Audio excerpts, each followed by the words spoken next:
Bingo Blitz rules. If your bingo has ads in it, That's not a bingo. if it doesn't have the coolest tournaments, mini games, and the most breathtaking design, Nope, not a bingo. if your bingo moment makes you feel so excited that you just want to burst in joy and scream out loud, bingo! Sorry, so you're playing... Bingo Blitz? Now that's a bingo. Go for a world of excitement with Bingo Blitz, the #1 free bingo game. Download Bingo Blitz and play for free. Now that's a bingo. Hi, this is Rob Benedict. And I am Richard Spate. We were both on a little show you might know called Supernatural. It had a pretty good run, 15 seasons, 327 episodes. And though we have seen, of course, every episode many times, we figured, hey, now that we're wrapped, let's watch it all again. And we can't do that alone, so we're inviting the cast and crew that made the show along for the ride. We've got writers, producers, composers, directors, and we'll of course have some actors on as well, including some certain guys that played some certain pretty iconic brothers. It was kind of a little bit of a left field choice in the best way possible. The note from Kripke was, he's great, we love him, but we're looking for like a really intelligent Duchovny type. With 15 seasons to explore, it's going to be the road trip of several lifetimes. So please join us and subscribe to Supernatural then and now. With something like 5 million podcasts, finding a really good one can take a ton of time. So let me recommend one. It's called Something You Should Know. I'm the host, Mike Carruthers, and in each episode we discuss topics that can be really helpful, like how to read people better, the psychology of crowds, or fun things like the story of Legos, or why you probably wouldn't be here if it weren't for horses. Something You Should Know is the name of it, wherever you get your podcasts.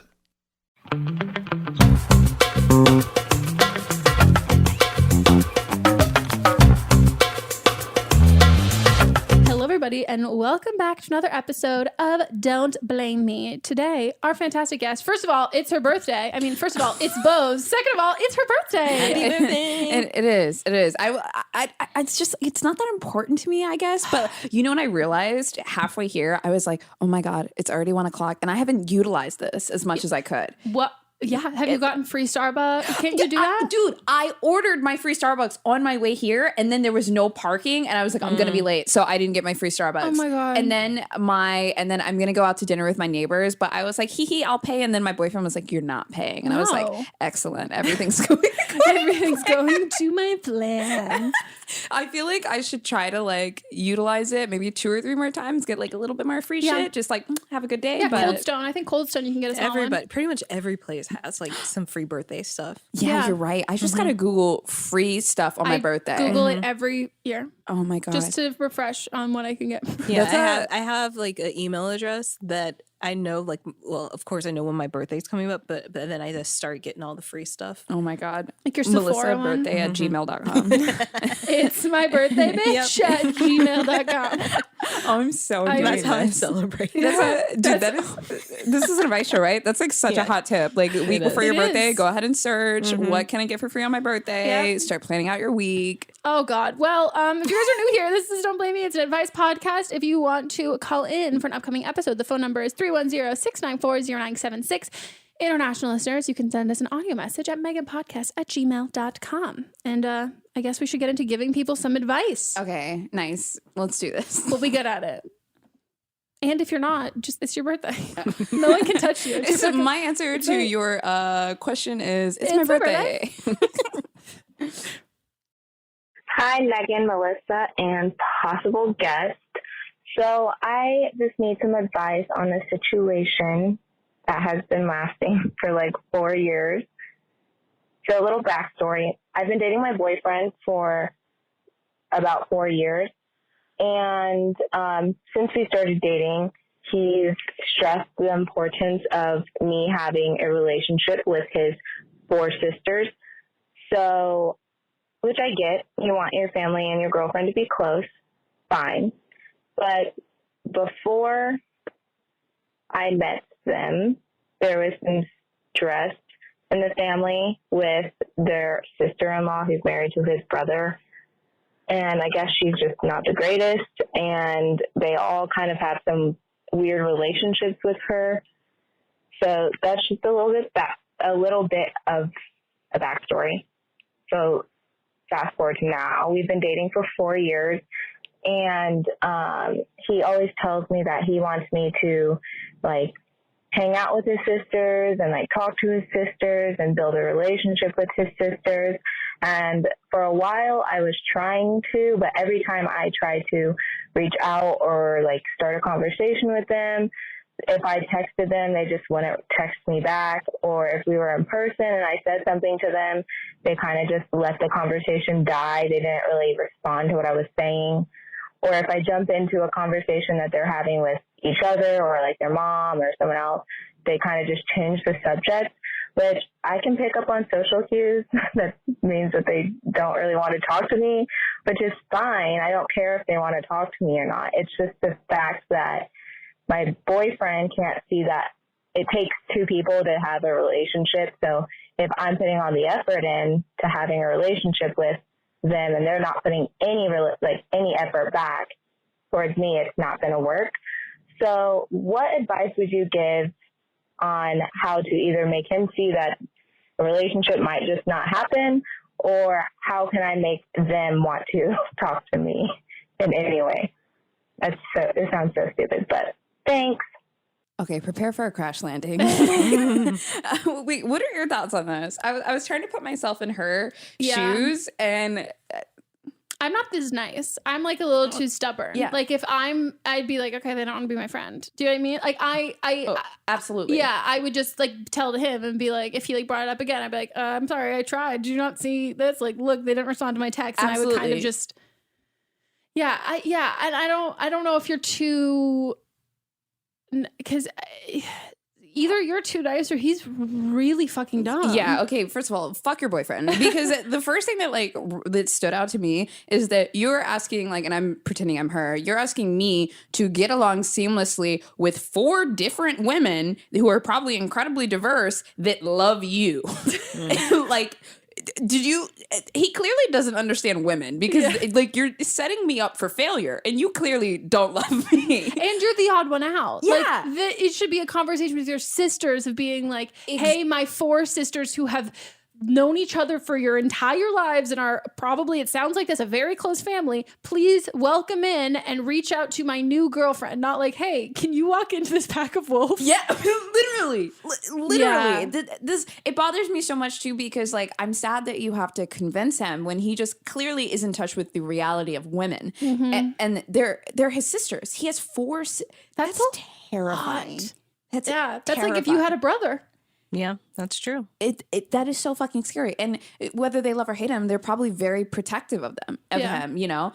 He should have sent a text from the jump and been like, guys, I really care about her. She's taking great care of me. She really loves me. She wants to be a part of this family. You guys are important to me. Like, what do we do? Is he just sending her out to this pack of wolves, or is he saying, hey, let's do a date and invite one of my sisters? Yeah. Like, and also at this point, if they're not responding to your text, because, ooh, that hurts. Yeah. And you know they've got like their own group of text messages. Oh, and they're just sending the screenshots. Oh my God, I know. Yeah. And then they're just ping-ponging off of each other. And then the boyfriend's like, why aren't you guys friends yet? Yeah. We're like, that's the part that also, they've been dating for 4 years. Mm-hmm. Yeah. Here's the thing. I think, and I say this I think that there's like, you guys need to like, do some recon work, because it shouldn't necessarily be like this 4 years in. Mm-hmm. Like if this is still, they're just not responding. Like I think you have to have a sit down conversation with your boyfriend, and like you need to start hanging out with the sisters, because maybe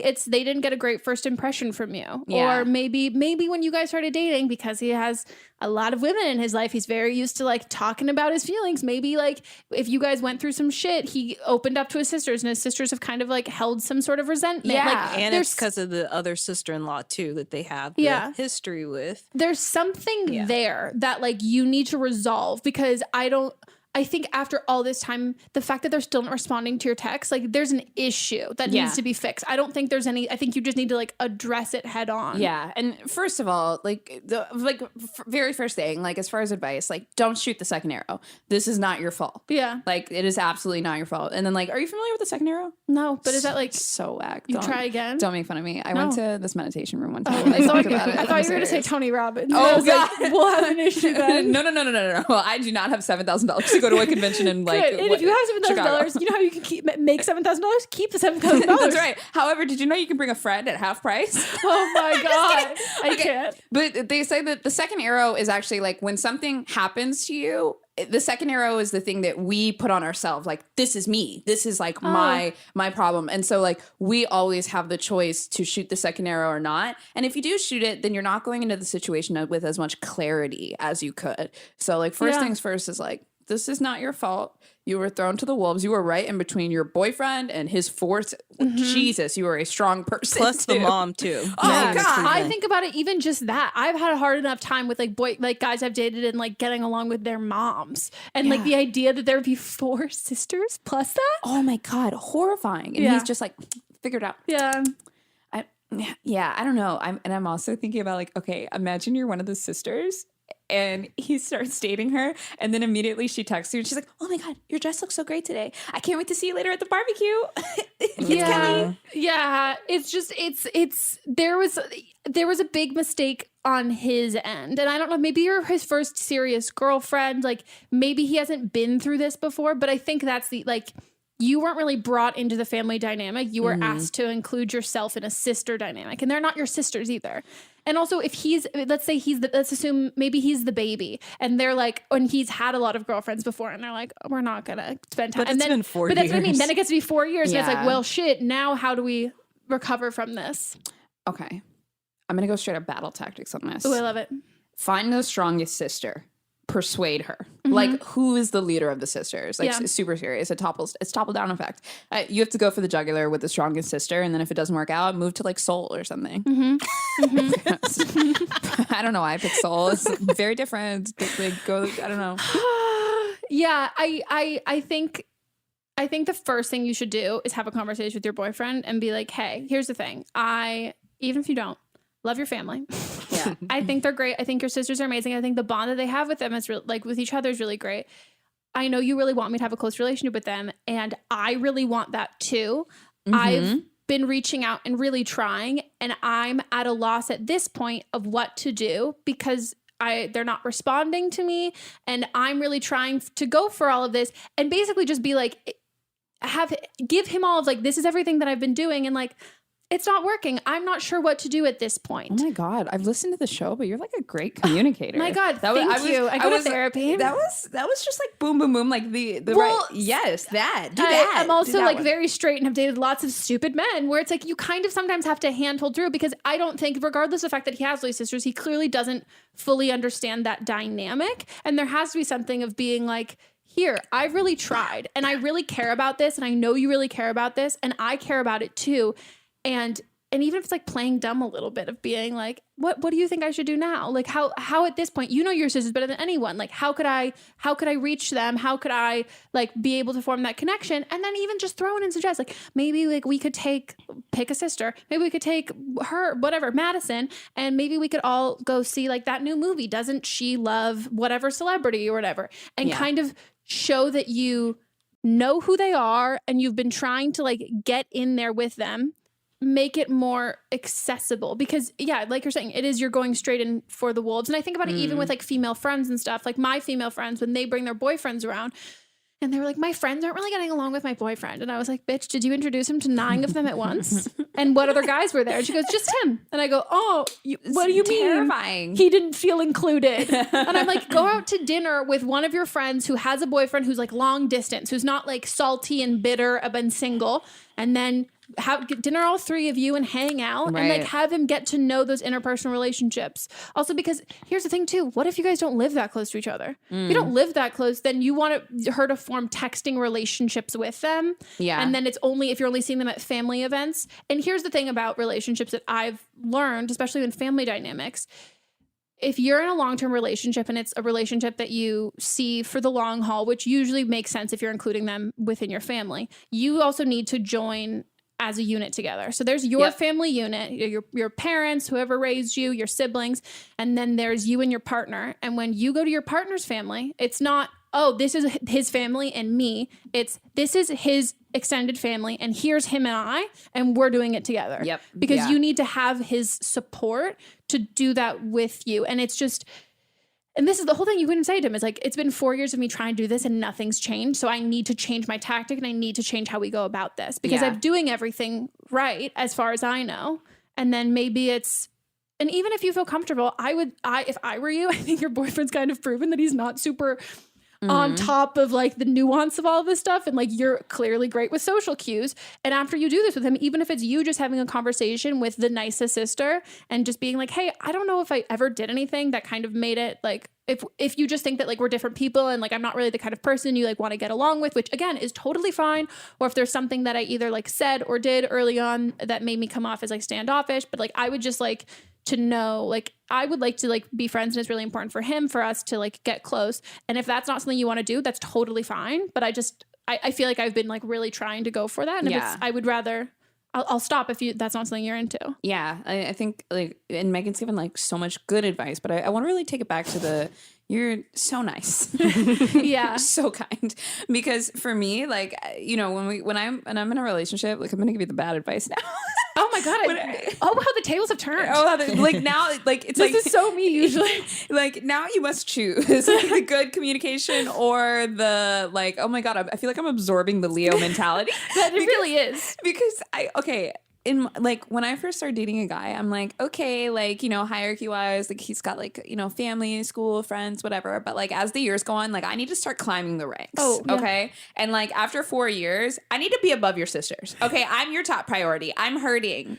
Do you understand that I'm hurting? You need to step in. I'm hurt. Baby is sad. I am baby. Baby is sad. I am baby and baby is sad. And I need help. Okay. So like I feel like I'm kind of like fucking around, but also there's a point where when you're married in a relationship, like 10 years into it, like, yes, he cares a lot for his parents, but you are the number one priority. You're the new family. You are. Mm-hmm. And then when you guys have kids, they even say that, you know, husband and wife should still be top priority and child is kind of second priority. Mm-hmm. So you need to be climbing the ranks. And if the sisters, if it's still get along with my sisters or else, after 4 years, something is like kind of off here for me. I'm not feeling it.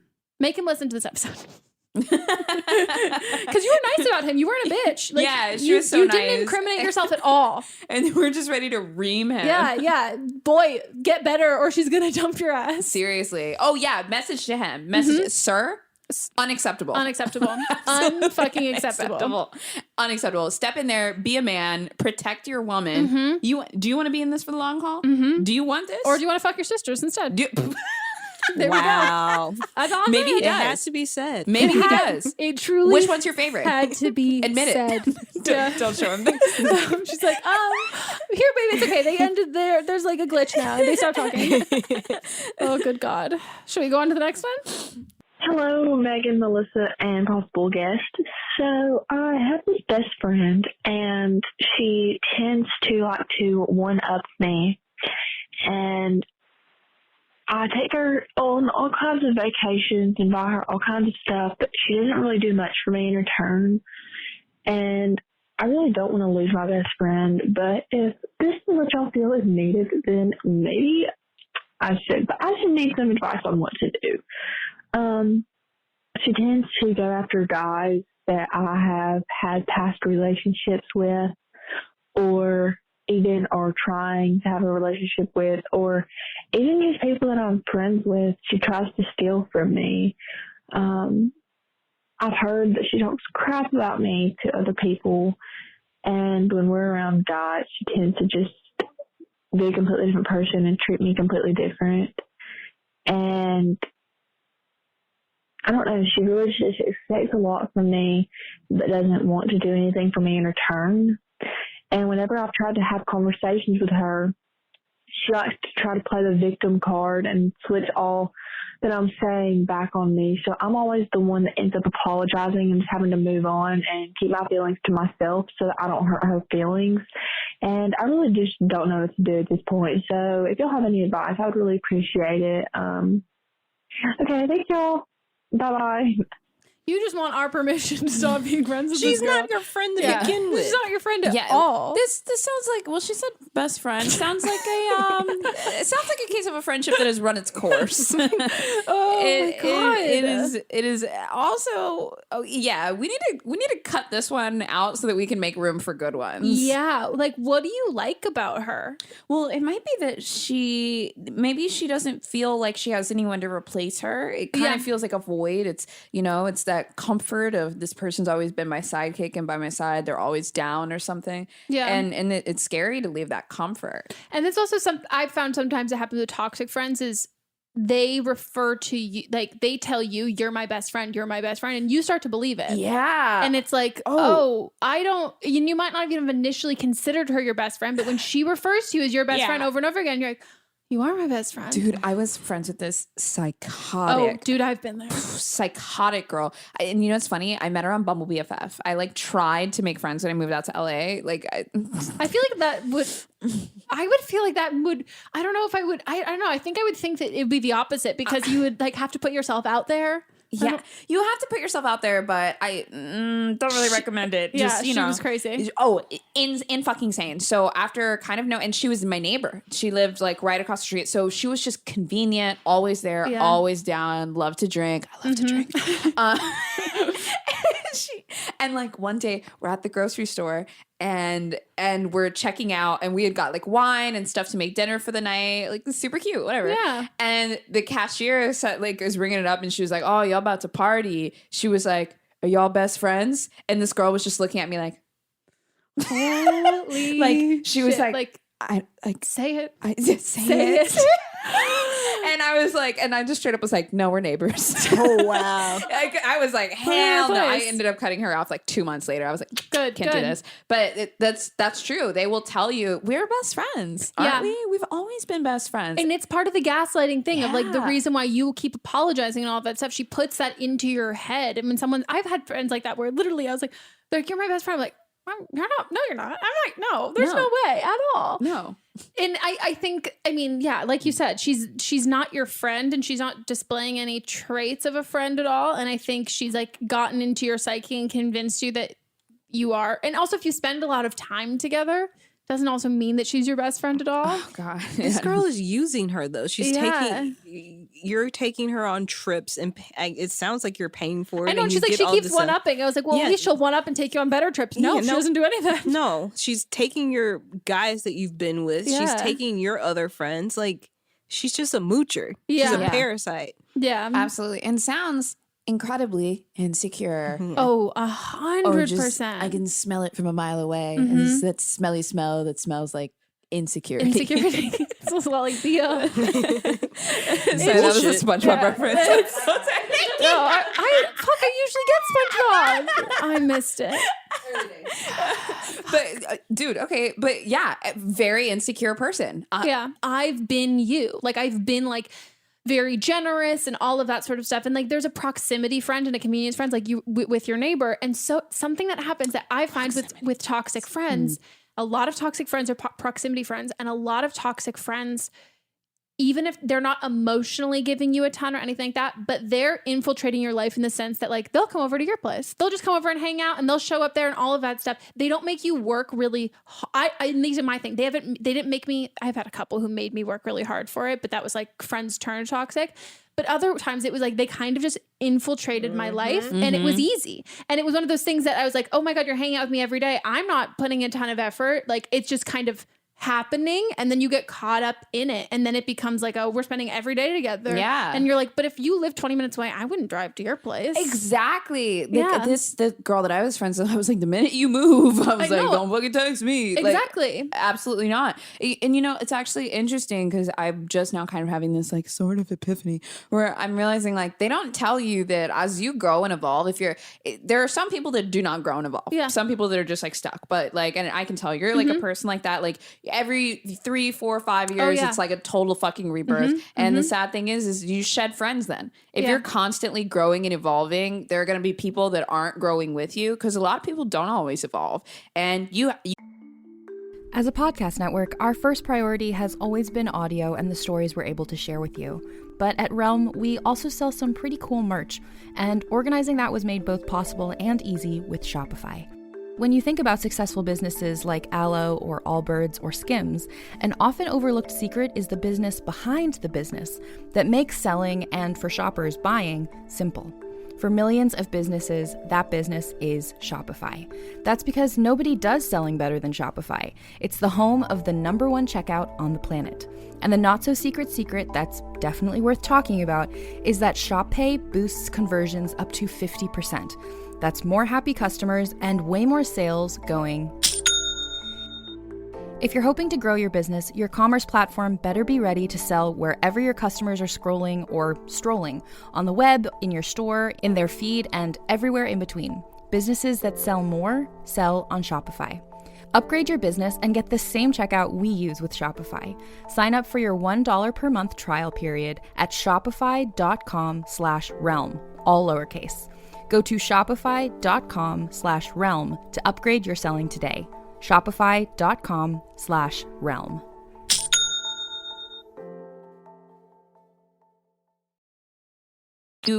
You have to kind of cut them off because otherwise they'll drag you down. They'll either like rescind you like 5 years, or they'll try to just pull you. They try to pull you back where they are. It's that phrase, misery loves company. Yeah, really is. And something I learned when I dropped out of college, which I mean, also I thought that I learned it when I dropped out of college, but it definitely took me a lot more years to like really learn it, is that it is far more lonely to be friends with shitty people than it is to be alone. Like the idea of being alone terrified the shit out of me. Like I dropped out, I had 0 friends dropping out of college, and I was like, no, I'll just be friends with whoever. Like anyone I could get, I would be friends with. And then it got to this point where it was like, this sucks. It is soul sucking. It's emotionally draining, and I'm not getting any of my needs met. And if anything, I'm just emptying from empty. It's not like this static thing where it's like, okay, well, it's not adding anything, but it's not taking away from my life. Not true. It's taking away. Yep, if it's not adding, it's taking away. There is no friendship where it's just neutral. It's either taking away from you, or you're giving too much, or you're taking too much. And that's just how it goes. And it's so much better to be alone. And you even mentioned, like, you have other friends that she talks shit about you to. And I think that's also probably them trying to be like, hey, you need to cut her out of your life in this relationship. But I mean, it's definitely like scary to kind of end a quote unquote friendship that is toxic, but it like you said, it sucks you back in. And if you don't end it now, you're going to start finding that you're surrounding yourself with a lot of people like this, because this is what they call themselves, your friends. And then you start associating this with friendship, and then this becomes what your friends are like and how people treat you. Say peace out. Goodbye, Becky. Goodbye, Becky. We loved you. We had you. We'll miss you. Goodbye. Goodbye. Hi there. So I just need some advice and perspective on a part of my relationship. So, side note, I'm 23 and he's 22. He's a Sagittarius and I'm Aquarius. So, just for your details. I've been with my boyfriend for a little under a year, and we're happy together, and this issue is not a make or break for me, but I feel like we have hit a bit of a wall with our sex life. So let me explain. I'm extremely chill with sex. I'm comfortable trying just about anything at least once, and talking about what we both like and what works best is super important to me. To me, it's worth it to communicate to make our sex life as good as it can be. And if you can't talk about it like an adult, then you aren't mature enough to be doing it. So keeping that in mind, we were each other's first. So it's not like either of us had a ton of experience going in. And even though I think it's fun to talk about sex, my boyfriend, however, there's no other way to say it. He's kind of just like chaste. And he gets visibly uncomfortable talking about sex. So, for example, I asked about his sexual fantasies and things that he wanted to do in bed the other day, and he kept just saying, like, I don't know. He doesn't want to eat me out because of, quote, how it tastes. I've gently brought it up a few other times, and he always sincerely says that he wants to try, and that he actually does, like, feel bad letting me down in that way, but says that it's just not something he's comfortable with. Also, when I go down on him, I don't give an average blowjob. And I don't say that to be cocky, but to me, it's super fun to get someone off and do whatever it takes to make it really, really good. And while he said like a couple of times it was a great head, he's also like mentioned, like, I'm surprised that you would do that or that you'd be comfortable with that. And like, that's kind of weird. He also is like really quiet during sex. Not like it's like dead silence, but sometimes it feels like he's not really in the moment, or it's hard to tell when he's genuinely enjoying something because he just is very quiet. The only time that he's not guarded and gets really into it and will like talk dirty or be more passionate without thinking is if he's had a few drinks. All of our sex is good, but I wish that he could be less self-conscious and more open to trying new things. But every time I bring it up, I just feel bad because I would never want to like push him or pressure or make him uncomfortable because that's just not fair. But how can I bring it up and normalize talking about sex and make it fun without pushing or pressuring someone that I really care about? Oh my God. Imagine having to get your boyfriend drunk so that he's like, cool. Okay, this is my worst nightmare. No, it's not. It's up there. This wouldn't happen. I would be. Oh, I wouldn't be in this for a year. We would like. I'm hot. I'm sexy in bed. Yeah. Why don't you? I can't believe she's giving blowjobs and he's not going down on because and she wants it. Yeah. And that's the part. It's like I can't believe that she is going down on like him and then not getting what she wants. That's. I think it's because she likes it. I like it too, and I think it's a hot turn on sort of thing. But I think my stubbornness would get. Like, it wouldn't be my sex brain. It would be like my stubborn brain to be like, no, I'm not going to fucking do this because I'm not getting my needs met. Yeah. Okay. So I was trying to think, why would a guy be so sexually shy? Because this guy seems really sexually shy. Potentially religion. Because they're each other's first. And I also was thinking if he ever had any sort of like body conscious issues or any sort of that image issues, body dysmorphia, if he like had lost a bunch of weight or he had gained a bunch of weight, if he was just uncomfortable in his like own naked body thing, or growing up religious, or honestly, I'm gonna be honest, none of those are ringing as true to me. As I'm not saying as maybe he's 22 or 20 and doesn't know what he wants. Oh yeah. Okay. Yeah. Yeah. Okay. I agree. Yeah. I mean, yeah, they're 23. Yeah. Having sex for the first time at like 22, 23, doesn't necessarily mean religious, but to me it's like there's a higher likelihood that you grew up in a more conservative place where maybe it wasn't cool. I will have say sex. I hooked up with this really fucking hot executive guy one time. Was he a virgin? No, but he grew up Mormon and he left the church, and he it was funny, we went on like 4 dates and we literally slept in a bed together but never did anything. Yeah. We never did anything. We like made out I think once. I don't even remember it. He was so weird about stuff. So it could be a religious thing, like especially if he's Mormon or something. Yeah. I don't know much about it, but from his perspective, like he had it ingrained in his brain like how bad sex was. Yeah. He shouldn't be doing this. He felt guilt. Extreme guilt. And it doesn't, but for the same time, as much as I say that, it doesn't necessarily seem, this guy just seems awkward. It doesn't seem like guilt. It just seems that he's, so I think you're onto something with maybe he doesn't know what he likes. And I would say that as a girl who enjoyed a cocktail in her former life, I definitely, and the reason why I liked drinking was very insecure person. And then when I was drunk, I was not insecure at all. Like I felt hot. I felt so confident. I felt like this is who I wanted to be. And this is all of this. And I think this is really bad advice. I think you need to have a conversation with him while he's drunk, because it sounds like that's when he's kind of just saying what he wants to say and he's getting more into it. And I think it needs to be a conversation that's like a sexy conversation, but keep your fucking clothes on and have a conversation before you start having sex. Because I think you need to, it sounds like you kind of need to like, he needs to feel comfortable enough to start talking about with you. And I'm not saying like take advantage of the fact that like, oh, he's drunk and he doesn't want to talk about this kind of stuff sober. But if you guys are both drinking, you're over like you're saying that he's more comfortable like dirty talking and doing all this stuff when drunk, I would just kind of roll with that and ask him what he's into. And then also preface the fantasy part.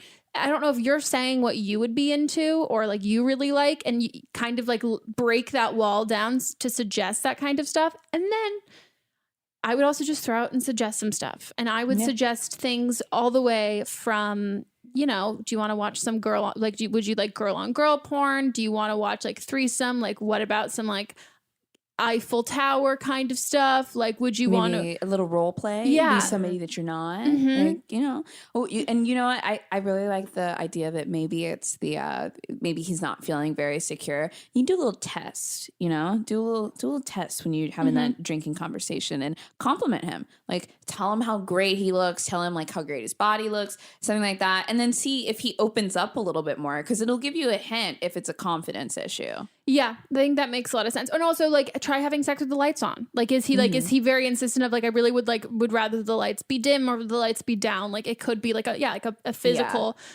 self-conscious thing. And then also, like, there is a huge, obviously there's a huge aspect of like this hyper masculinity, and a huge part of like hyper masculine culture is fucking lots of bitches. And like, if he's never explored sexually and you're his first partner, there might be a part of him that feels not super less than. Yeah, and he doesn't necessarily feel in touch with that, or feel like he's enough of like a manly man, quote unquote, to kind of like know that sort of stuff. And then also, as long as he knows it's like a safe space for whatever fantasy, because also maybe the thing is he knows what he's into and it's like hella freaky and he's afraid to bring it up. Gosh, you know what? Like, do you want to pee on me? Maybe watch some porn together and see what he picks. Let him pick. If he goes immediately to like large breasts, then he's just like, oh, this is safe. That's not really what he watches. No guy is just searching big titty. Scroll through and watch. This is so psycho. This is so psycho. When someone sees something that they're attracted to, their pupils will dilate and get a lot bigger. And basically, like, take like a psych test. Just show him pictures, flash him, and see when his pupils dilate, and know that's what he's into.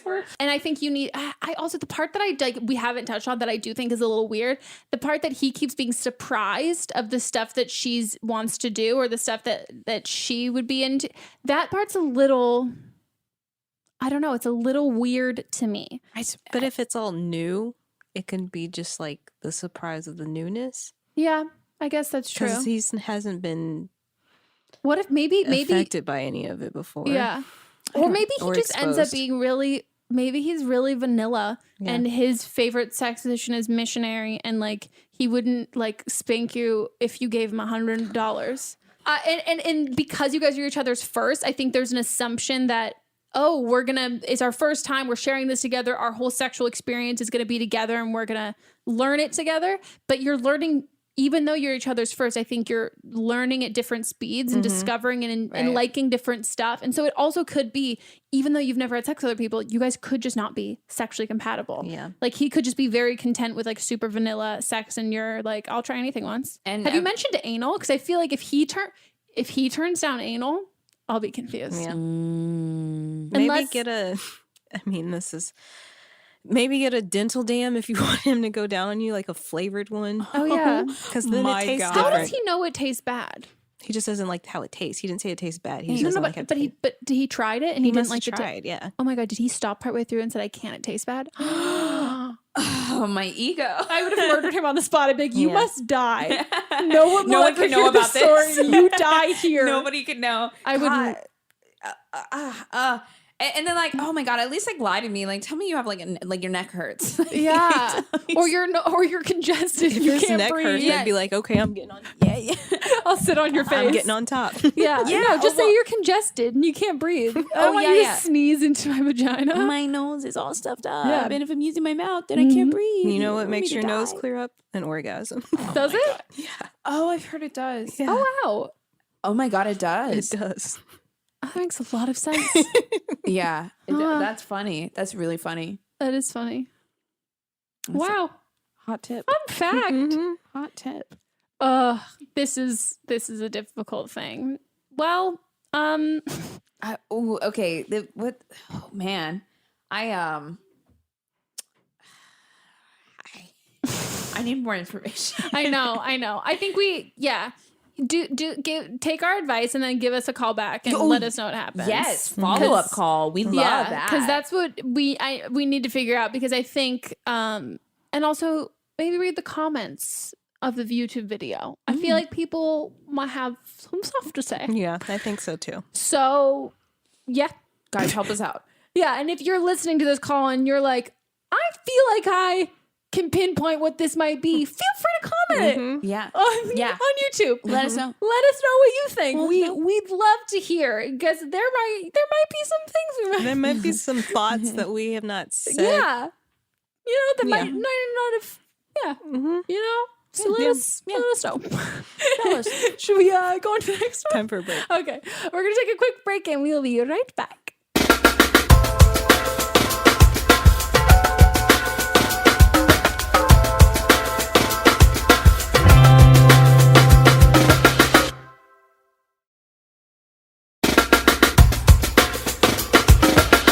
Okay, guys, we are back from our break and we're getting to the rest of the calls.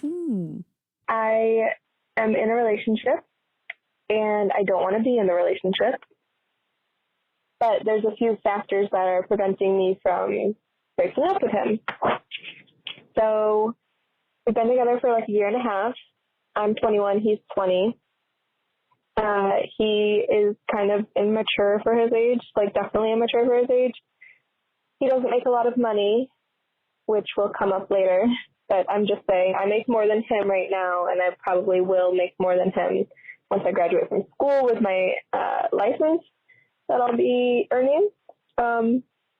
Anyway, I currently work at a place where his mom is my boss, and I'm like terrified that if I break up with him, she's gonna make my like workplace difficult or even awkward. Like, I can't even stomach the fact that it would be as awkward as I'm imagining, and I just don't know what to do. I have to work here for like another year, at least until I'm done with school, and I don't know. I'm just not happy in the relationship anymore, and I'm not sure if breaking up with him will be the solution, but I'm pretty sure. I don't know.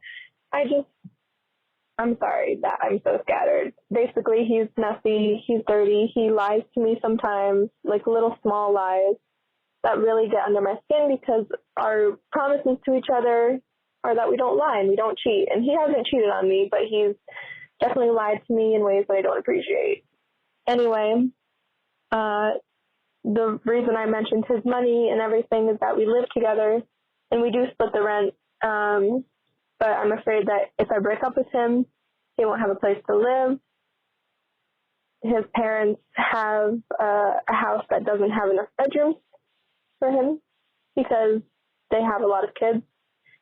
Anyway, I don't know. I've talked to a few people, and they've told me that I just need to do what's best for myself. And I feel like breaking up with him would be the best thing, but I'm afraid for him and for me, because I don't want my life to be awkward and I don't want his life to be hard, in a sense of like he's not going to have a place to live, and I don't know. Bitch, I mean, girl, not bitch. Ma'am, here's what happened. I don't know what came first, the job or the boyfriend, but this is... You got yourself here. You got yourself. Yeah. Like, surprise. It's gonna be awkward. And also be like awkward. And this is someone who has social anxiety. So like awkward is literally like one of the worst things for me. An awkward situation is really not that bad. Like an awkward as a feeling, it sucks, but it's not awful. It's not torture. It's not physically painful. Like, it sucks. But also, you did mention, here's what I'll say. Great advice. She did mention, though, that he's got a lot of siblings. I feel like the parents won't care as much. Oh my God. Hot take. But do you know what I mean? Like, if it was Absolutely. your one son. Yeah. But if you've got like 8 kids, okay, I would just be like, I don't have time to worry about this. Take that point and cement it. That's your baseline. Let's remember that. And there's always a myriad of options. My first default was, okay, fake an ailment, like something really bad, so that he breaks up with you. But she can't really fake it, because then the mom would know. Yeah, I'll say, you put details in your other call that you didn't put in this call that I know and I've shared with everyone. So here. we know what you do. We know what we you won't do. mention it. And for anybody listening, she cannot quit the job that she's at and go work somewhere else. Yeah. Yeah. So I was originally picturing make she's like wheelchair, everything, like all bandaged up, and then she gets home and just takes it off. But he's there. Surprise. Yeah. So not an option. Yeah, I think that being afraid of the awkwardness at work is, oh my God, it's so funny. You said she has other kids. She won't fucking care. She can't even house her own son. And like, oh my God, honestly, piggybacking off of that,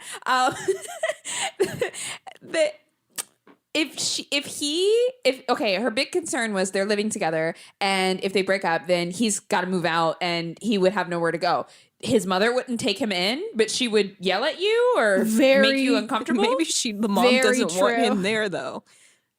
Yeah, but then you can bond with the mom over this fucking loser. I know. Like, and also plots where it's like you break up with him and she high fives you in the hallway the next day. Like, thank God my son's a deadbeat. But they can't fire you. Yes, it may be a little, and also you're speculating that it's awkward. Like, if you don't have enough of a relationship with her to determine like what their relationship is like, what the aftermath is going to be like, I feel like it's like not even that serious. Like maybe I can get how in your head this is like really stressful. I think focus less on the mom and focus on your living situation. Will you be able to pay this rent afterwards? What is plan B? Can you what other factors? Fuck the mom. I don't even think she cares. But I think this is the thing. Like everything you're worried about has nothing to do with you. Like it has nothing to do with your happiness or anything. Like you're worried about him and like his living situation. Not your problem. Like it's really not your problem. He's a big boy, and if he's not a big boy, break up with him. Like if he can't figure that shit out, like that's not your responsibility to like take care of him at all. Like if anything, that's going to be his mom's responsibility. And it's also not your responsibility to like manage the relationship you have with his mom, because none of this, it's just you're thinking about everybody else's feelings before your own. And that's not doing anyone a service at all. So, I mean, I would truly, the first thing I would do is talk to your boyfriend and break up with him. And then I would ask him and say, would you be okay if I talked to your mom about this? Because I don't want, like, if you want to tell your mom, totally fine, but we do have a working relationship, and I don't want, I want to make sure that I can have a conversation with her about it. So like, is that okay? Or do you want to talk to her first? If you talk to her tonight, I'll talk to her at work tomorrow. And just have it there, not being like, oh, you'll talk to her and then I won't mention it to her. Cause I think that'll be awkward. But having a conversation with her and just taking her to coffee and just being like, hey, this sucks. Like, this is so, and even address, like, this is so incredibly awkward. I really didn't foresee this happening. I really thought that he's great. I just, at this point, like, we're just not compatible. And I care about him, and I care about you, and I care about like my working relationship and everything like that. And I just know that my heart really wasn't in it anymore. And I really hope that like work isn't going to be weird, and like things between us can still like remain professional, but I just wanted you to hear that from me. And then you just have to like, it's not your responsibility at all. Also, that's so adult. Like sitting down with her and saying like, hey, let's grab a cup of coffee. I know this fucking sucks. That is so adult. Like, and I think you're afraid of having that conversation because it is scary. You got to put on your thug gloves, be a woman. And at the end of the day, she's going to respect that. And she's probably going to actually be mad at her son that he didn't keep you, and you can have conversations with her like that. Like, that's amazing. Yeah. That's a fucking woman. And I know that this is like a kind of weird, scary bump in the road, but it's not forever. And it's a lesson that you're going to take and carry with you forever. Like the courage to sit down and do that, you're going to have that forever. It's like one time I had that job where I had to do cold calls, and now I'm not afraid of anything. For some people, there are blank spaces, and you have the power to fill in those spaces with a positive or a negative or just the truth. And sometimes, especially anxious people, we tend to fill in those blank spaces negatively. So either you're going to make her just sit on those for the next year and infer things about you, infer things about the relationship, and they're going to fester, or you can clear it up right now. And it takes a little bit of strength and a little bit of courage, but it's so fucking worth it. Not only for this situation, but in the future too. Yeah. And how do you not know that like he's talking to his mom about you and all of this kind of stuff? I just think you need to become a part of the conversation, because it is family, and then it's a relationship, and then it's work. And he doesn't share work with you and her. So you and her have a relationship outside of your relationship with him. And it's just super fucking, it's all like incestuous, and you just have to insert yourself in the conversation. Yeah. Oh, good God. I really don't fucking envy you. And I just really want to know what went through. I just want to know how the order of this happened. Like, how did you start dating your boss's son? Oh my God. Yeah. Like, I want to know, or like, did she get a job? Did she get help? Yeah. I want to know the order of it, because then I don't know, I might judge you a little bit, but I think it must be like a very organic thing. Because like from what your job that we know of, I don't think there's a lot of places you could work. Hi, I'm Jennifer, a founder of the Go Kid Go network. At Go Kid Go, putting kids first is at the heart of every show that we produce. That's why we're so excited to introduce a brand new show to our network called The Search for the Silver Lining, a fantasy adventure series about a spirited young girl named Isla who time travels to the mythical land of Camelot. Look for The Search for the Silver Lining on Spotify, Apple, or wherever you get your podcasts. Best of luck. Have a hard talk. Put on your thug gloves. I like that. And let us know how it goes. Would love an update. On to the next one. My ex and I, we dated for a little over 2 years and we broke up last March. And since then, I kind of started dating his nephew. I mean, his nephew is older than him because he had, like, you know, older brothers. But I'm kind of dating his nephew, but we know that we can't really be anything official because, you know, of my history with his uncle. And also since then, I slept with my best friend who is my ex's ex-best friend. They were like best friends for years.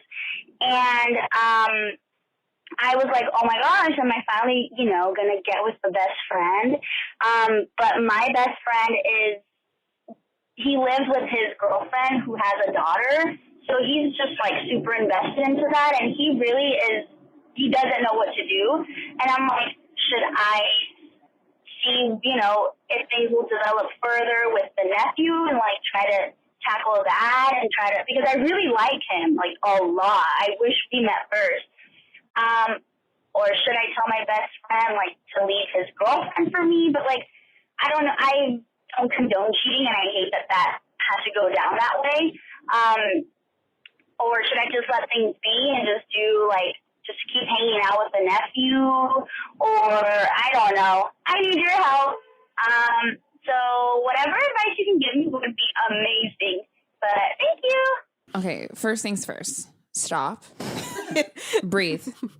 And cease and desist touching all men. Stay away from all men. My advice was join a nunnery. Yeah. Like we effective immediately, we need you to stay away from all men for 90 days minimum. You're a liability to yourself and others. It's like you have this car and you're just crashing into every tree. Yes. No mercy. There are people dying. The news reports are out there. People are texting about you and you're just like, I think I want to be with this best friend. Sorry, I'm being such a bitch right now. But no. This is what needs to be said. And man, you also have this innocent voice. Like you just like, I don't know how I ended up here. Like, how did that, dude? And I'm gonna say this right now.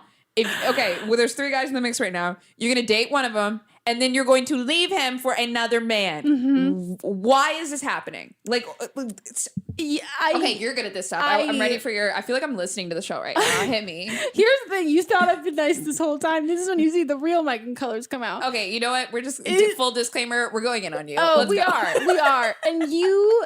Oh my God. I don't know what your fucking deal is. I don't know what your story is or what your history is.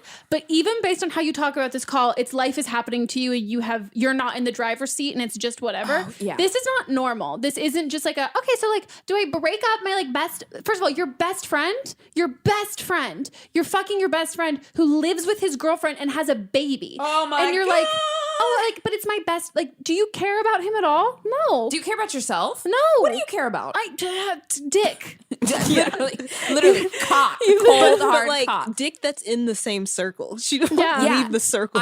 Dude, oh my God, you're a homie hopper. Oh. And that is the kiss of death. Like, it's fucking over. Like it is the worst kind of person to be, because also you, like you said, you're a fucking tornado and you're just like taking anything in and it's just you're not literally you are a pussy tornado and everything's getting caught up in it. Vaginal tornado.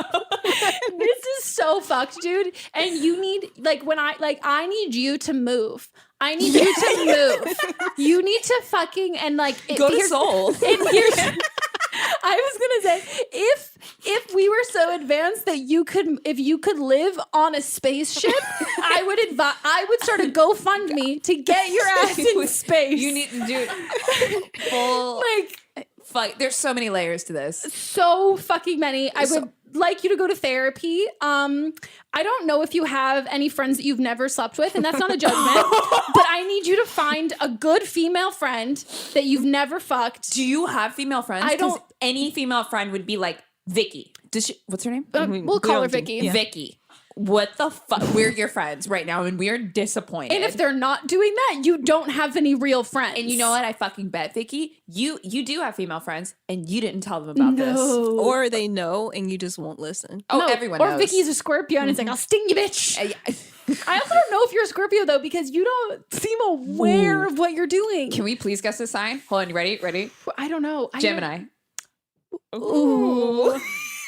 Yeah, you're not wrong there. That could make sense because I just am confused as shit. Also, I'm going to say it. I could see a Pisces too. Oh, because it's a in your own head kind of fantasy land sort of thing. You're not really thinking of consequences. Please, can you just let us know? I know we're being mean, but can you let us know if we're right? Yeah, if you're still here. Please just send us your whole chart.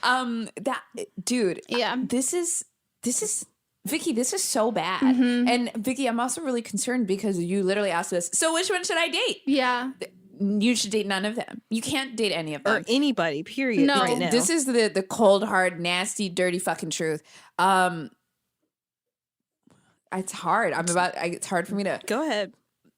All three of these guys, I think they probably know what's going on. Friends of friends know. Somebody knows. I'm sure you've talked to people about this, and I don't think anyone respects you right now. No, and you're making a really strong case for you to end up in hell. And as somebody who will probably be there, I mean, not probably, I'll see you there.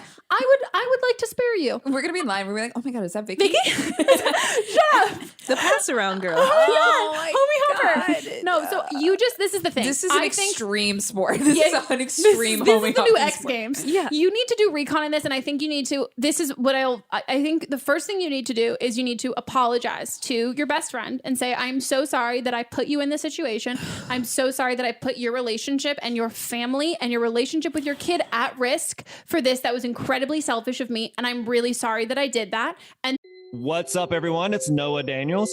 Hey, y'all. I'm JJ. Hey, guys. It's Kat. And we're your hosts of the Real Hauntings podcast, where we bring on guests who share their first-hand encounter ghost stories and supernatural experiences. Now on to the trailer. I've been warned to not tell this story, but I think because of the way it ends, it's okay to tell this story, because some people say that with certain entities, to speak of them or talk about them or in any way portray them as powerful will attract them to other people. The creepiest thing about it to me is a lot of times it would wait for me to notice it. It would just lay its arm out like this, and then I'd be like, where is it? Where is it? And then I'd see it, and then it would just slither back. For more information on the Real Hauntings, Real Ghost Stories podcast, make sure you check out real.fm to learn more about our podcast and many other amazing podcasts. Then you need to apologize to the nephew and be like, I'm really sorry that I created an uncomfortable and potentially shattering familial relationship with you and your family and made that really incredibly awkward. That was not my place to do so, and that was not fair. I'm going to book a one-way ticket to Berlin and follow my travel blog where I talk about abstinence. Yeah, you can't. Do not touch any men. And you know what? You know what, Vicky? I really want you to. I can't let go of the daughter thing because, dude, that's. Because first of all, wait, do you have kids? You don't have kids, right? When do you plan on having kids? I plan on having kids. Okay. Eventually. Same. I'm shooting for 32, 33 or so. Yes. You know, but when I have kids, that's so important to me. And so the first thing I'm thinking of is you fucking bitch. I want you to imagine that child as a 15-year-old girl, and you have to tell her that you broke up her parents for funsies. Yeah. Because you felt like it. Because you didn't know how you were feeling that day. Have that conversation with that child in your head, and you need to realize the magnitude of what you're doing to yourself and the people around you. This is really fucking gross. Well, your decision-making skills are... It's what you're saying and what you're doing don't line up, and therefore that's what you need therapy for. You need the fact that you're I don't condone cheating, but I cheated. Mm-hmm. I don't condone all this, but I'm still doing it. So you're not matching up with this is what I keep saying when I'm it's you don't realize that you're the one making the decisions. You're choosing this. You're putting yourself in this. Mm-hmm. And also she best friend, he said that he's about his family and stuff. And she's like, do I need to tell him to leave his girlfriend? No. If he wanted to leave her, he would have. Yes. He does not want you. No, you need to stop dating, and you need to be this sounds really fucking bitchy. You need to be a better woman. You need to go make some female friends, some really great female friends. Yeah. Spend some time with them. I don't know what I don't know your story or your history or what your life growing up is like. And trauma and all of that stuff affects who we are as adults and situations we've been through.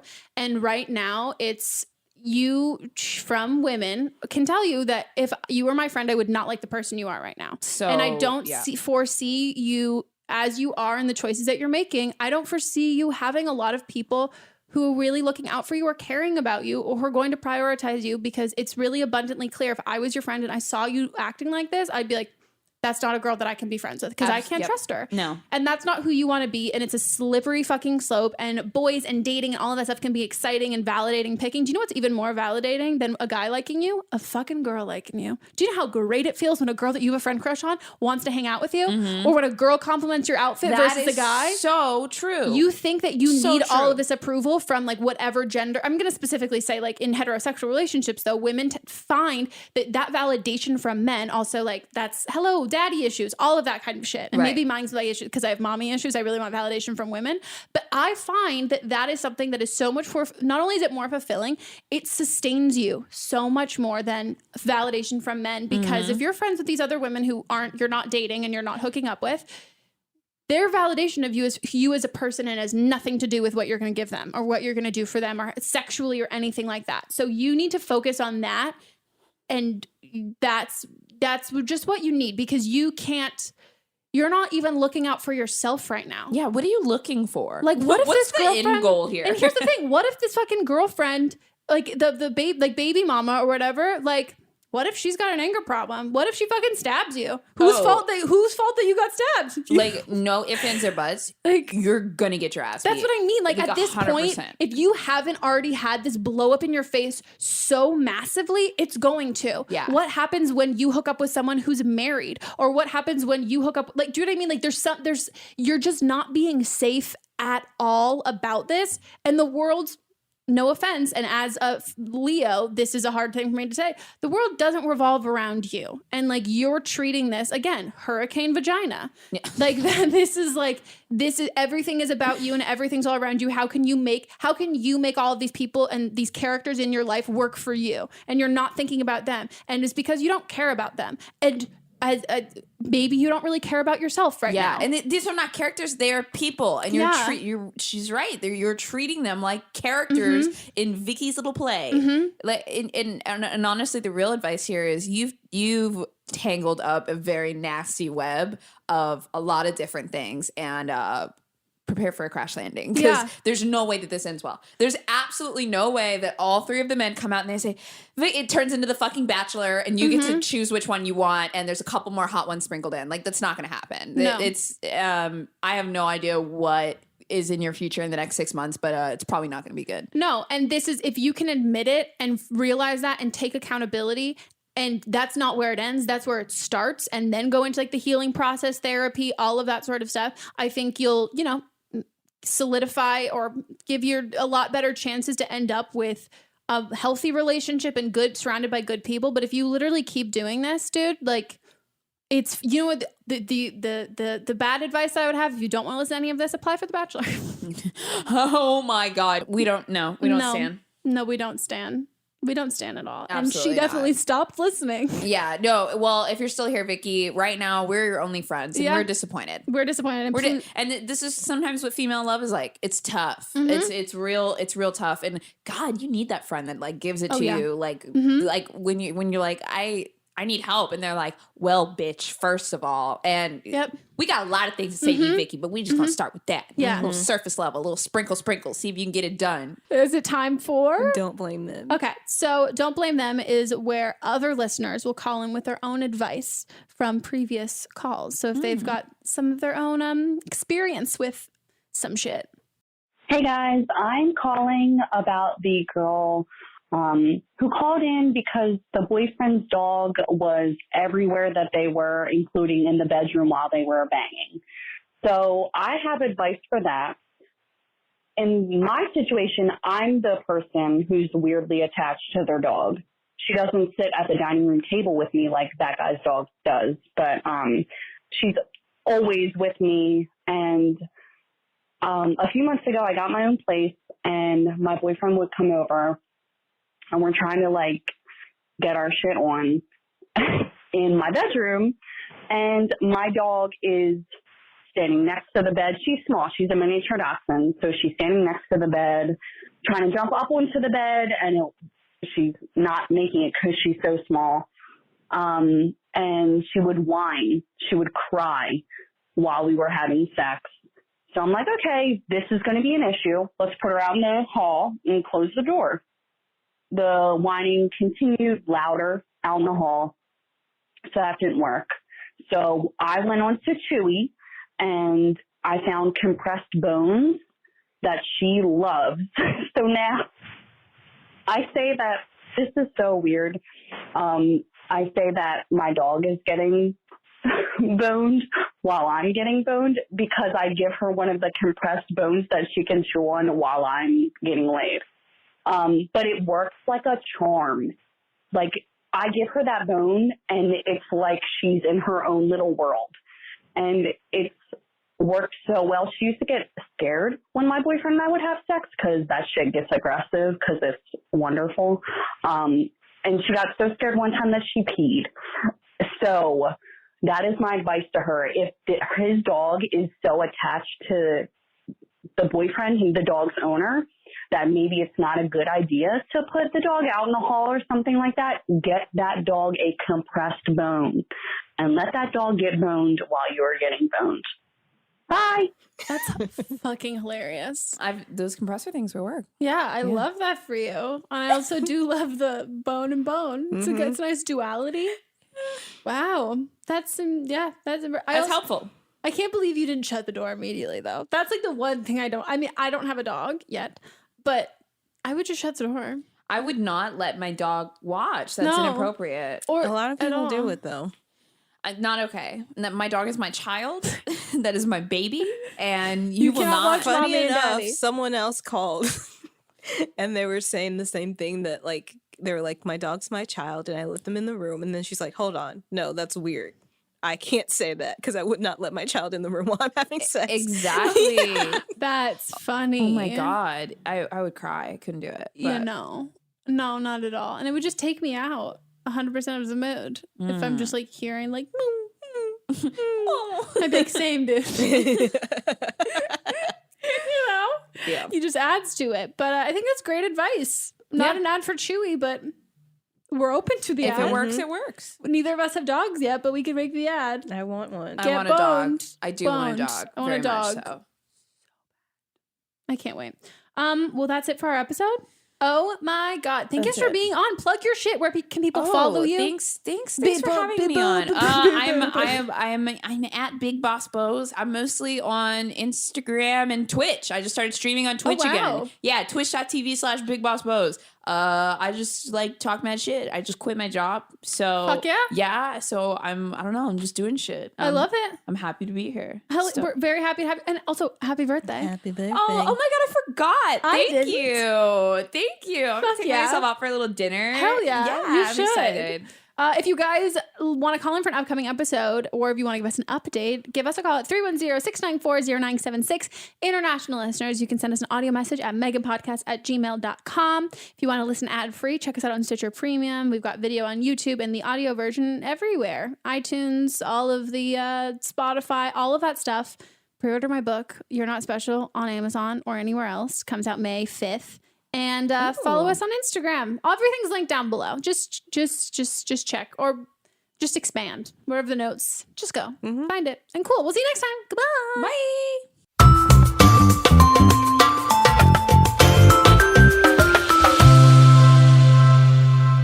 Don't Blame Me is a production by me. Executive produced by Melissa DeMonts. Camera operator Amanda Lechner. And music by Ryan Hunter and Giacomo Picasso. Do you love Disney? Do you love top 10 lists?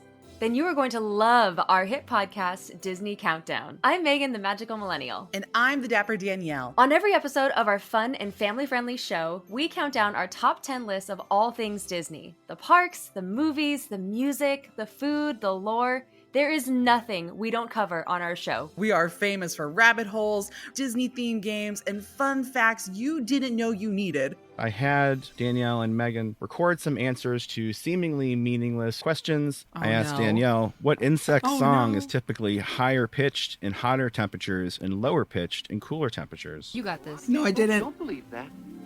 About a wish coming true? Well, I didn't either. Of course, I'm just a cicada. I'm crying. I'm so sorry, Jiminy. You win that one. So if you're looking for a healthy dose of Disney magic, check out Disney Countdown wherever you get your podcasts. Hi, I'm Jennifer, a co-founder of the Go Kid Go network.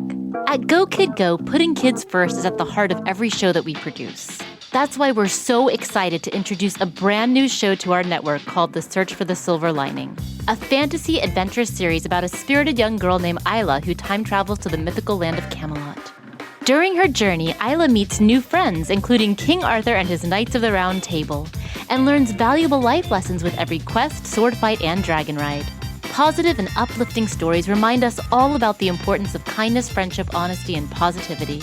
Join me and an all-star cast of actors including Liam Neeson, Emily Blunt, Kristen Bell, Chris Hemsworth, among many others, in welcoming the Search for the Silver Lining podcast to the Go Kid Go network by listening today. Look for the Search for the Silver Lining on Spotify, Apple, or wherever you get your podcasts.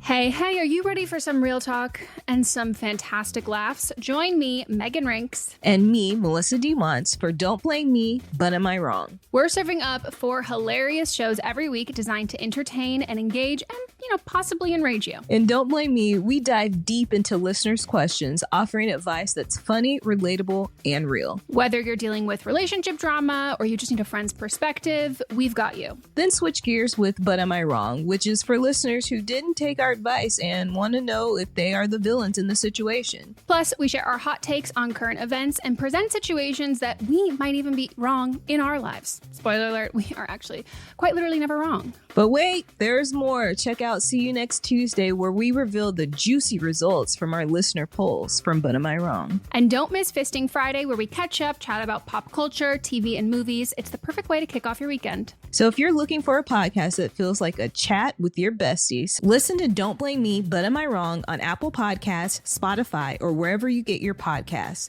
New episodes every Monday, Tuesday, Thursday, and Friday.